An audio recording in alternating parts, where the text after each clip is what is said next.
हमारा कैंडिडेट वहाँ जा रहा था तो वहाँ के कुछ जो AIP के साथ वाबस्ता है, जो इंजीनियर रशीद साहब की जमात है उसके साथ वाबस्ता है, वहाँ के उनके वर्करों ने लाठियाँ डंडे लेके हमारे लोगों पे हमला किया। यहाँ तक कि जो हमारा कैंडिडेट है यावर बांडे इस वक्त SMHS में ज़िंदगी की और मौत की लड़ाई लड़ रहा है। उसकी कई रिब्स टूट चुकी हैं, उसकी हालत सीरियस है।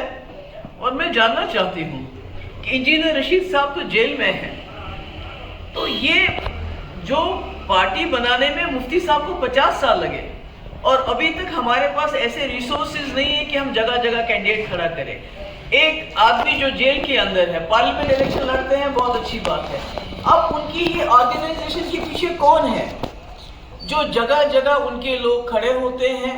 वो पैसा कहाँ से आता है, वो फंड्स कहाँ से आते हैं, और सबसे बड़ी बात वो जुर्रत कहाँ से आते हैं जिसकी वजह से वो गुंडागर्दी करते हैं। अगर PDP को हर जगह निशाना बनाया जाता है और अगर ये इस तरह की हरकत PDP के किसी वर्कर ने की होती, किसी कैंडिडेट की इस तरह पिटाई की होती, तो मुझे लगता है इस वक्त सारी PDP जेल के अंदर होती।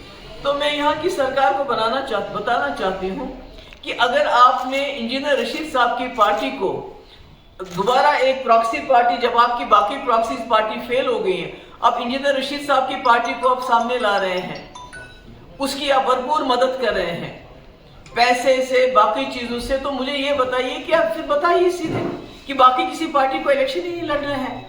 ये कैसे गुंडागर्दी है? अगर कल हमारा कैंडिडेट यावर बांडे बलपोरा में चला गया है, जहां का आपका AIP का कैंडिडेट है राजा वही, तो उसके वर्करों ने इस तरह कातिलाना हमला कैसे जुर्रत की हमारे कैंडिडेट पे करने की, और अभी तक कार्रवाई क्यों नहीं हुई? अभी तक वो लोग जेल में क्यों नहीं है? तो मैं लोगों को भी खबरदार करना चाहती हूँ कि प्रॉक्सी पार्टीज के इसमें मत आइए।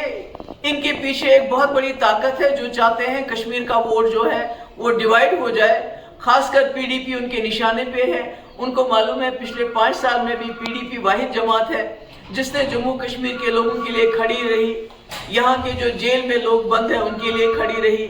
जो इन्होंने 5 अगस्त 2019 को किया उसके खिलाफ आवाज उठाई, इसलिए इनके निशाने पे PDP है।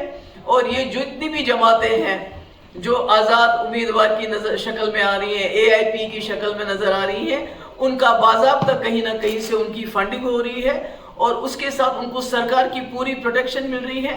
तभी उन्होंने जुर्रत की कि PDP के कैंडिडेट पे इस तरह कातिलाना हमला करें। Ma'am, you want any sort of probe? वो तो पता है उनको अभी तक जेल में होने चाहिए थे, अभी तक वो जेल में बंद क्यों नहीं है?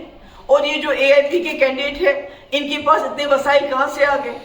इनका लीडर जेल में है, ये हजारों की तादाद में इनके साथ गाड़ियां होती हैं, इतना पैसा कहाँ से आ गया? ये तो लोगों को सोचना चाहिए, ये अचानक कहाँ से आ गया?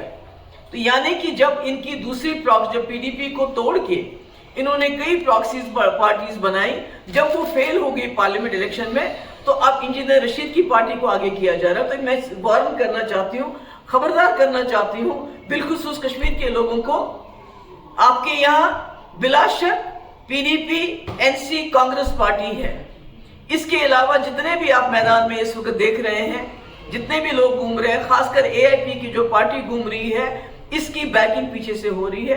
ये खबरदार रहिए, ये बहुत नुकसान पहुंचाना चाहते हैं जम्मू कश्मीर के कॉज को, खासकर उस कॉज को जिसके लिए PDP पिछले कई सालों से लड़ रही है। तो वो अस्पताल में पड़ा बेचारा, उसके ऊपर चढ़ के उसको दबाया गया, उसका गला दबाने की कोशिश की गई है, उसकी कई रिब्स टूट गई हैं, उसके सर पे चोट आई है, उसके सर उसको इतना ज्यादा मारपीट की है कि उसको SMHS रेफर किया गया।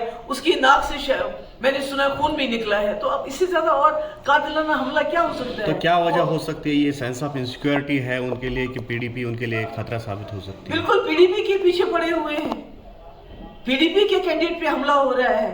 हर जगह जो PDP के रिबेल कैंडिडेट्स हैं उनको स्पॉन्सर किया जाता है। बच्ची का कैंडिडेट देख लीजिए जिसने प्रेशर कुकर निशान रखा है, जिसको हमने एक दिन नेशनल कॉन्फ्रेंस से वो हमारे पास आया, दूसरे दिन उसको कैंडिडेट बनाया, उसको इज्जत दी, सब कुछ दी। जी। तो आज वो भी प्रेशर कुकर का निशान लेके डोर टू डोर जा रहा है और उसकी भी उसको एनआईए की केस की वजह से ब्लैकमेल करके उसका भी इस्तेमाल कर रही है बीजेपी पीडीपी के खिलाफ।